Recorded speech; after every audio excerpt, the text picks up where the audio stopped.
Has the Quran really been perfectly preserved and memorized by Muslims as they claim? Let's find out the truth.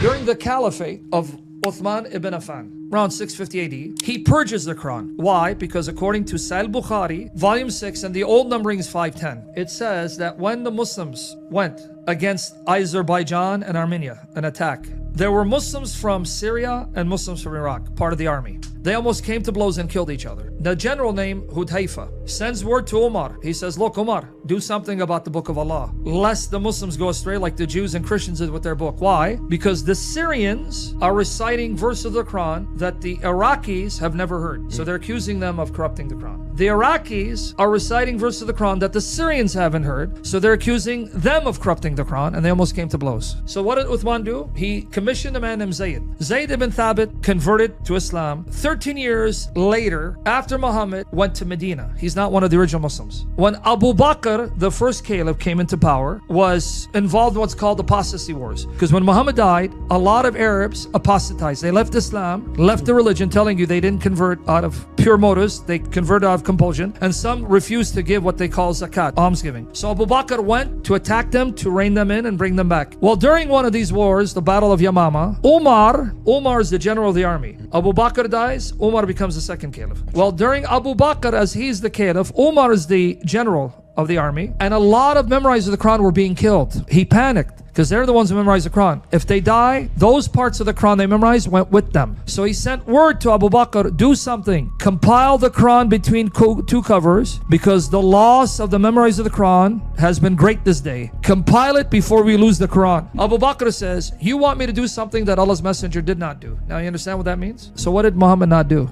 That means as long as Muhammad was alive, the Quran was never compiled completely between two covers. It was scattered. Why? Just because he was thorough? Or no, because as long as he's alive, there would be more revelation. So it was scattered. So then Abu Bakr was convinced. He told Zayd to go and find the Quran, search for it. Now, the story is another lie with the Muslims. They go, the Quran was completely memorized, completely written down during Muhammad's lifetime. If so, why did he have to go and look for it? He went among the people, and the criterion was you have to have at least two individuals confirming that this is Quran. So it says he went until he found all of the Quran that he could, except the last two verses of the Quran, 9, 128, 129. He only found it with one man, Khuzaymah. Here's the problem. The criterion was you have to have two witnesses before you can add something. So why did he include those last two verses if there was only one witness? But on the basis of one witness, he included the last two verses. Why? He just compromised for it. Because they made up another tradition where Muhammad says this man's witness is equal to two. What? Yeah, that's in the tradition. That's so...